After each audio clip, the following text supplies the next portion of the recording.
الحمد لله الذي جعل يوم الجمعة سيد الأيام ولا نعبد ولا نستعين إلا إياه وهو الذي فرض صلاة الجمعة بقوله تعالى إذا نودي للصلاة من يوم الجمعة فاسعوا إلى ذكر الله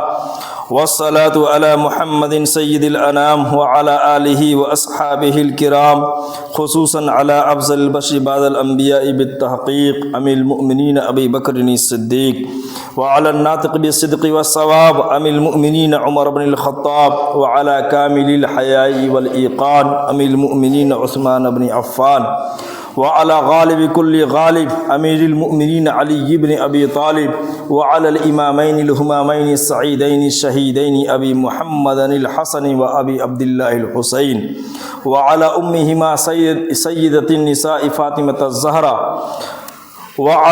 وعلى أمه الشريفين المطهرين من الأدناس حمزة والعباس وعلى الستة الباقية من العشرة المبشرة وسائر الصحابة والتابعين رضوان الله تعالى عليهم أجمعين. بارك الله لنا ولكم في القرآن العظيم ونفعنا وإياكم بالآيات والذكر الحكيم.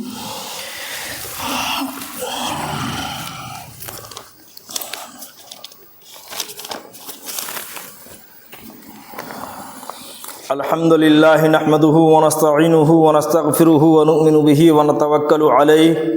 ونعوذ بالله من شرور أنفسنا ومن سيئات أعمالنا من يهده الله فلا مضل له ومن يضلله فلا هادي له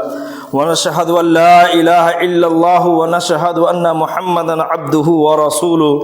إن الله وملائكته يصلون على النبي يا أيها الذين آمنوا صلوا عليه وسلموا تسليما اللهم صل على محمد وعلى آل محمد بعدد من صلى وصام اللهم صل على محمد وعلى آل محمد بعدد من قعد وقام وصل على جميع الأنبياء والمرسلين وعلى كل ملائكة المقربين وعلى عبادك الصالحين برحمتك يا أرحم الراحمين. عباد الله إن الله يأمر بالعدل والإحسان وإيتاء ذي القربى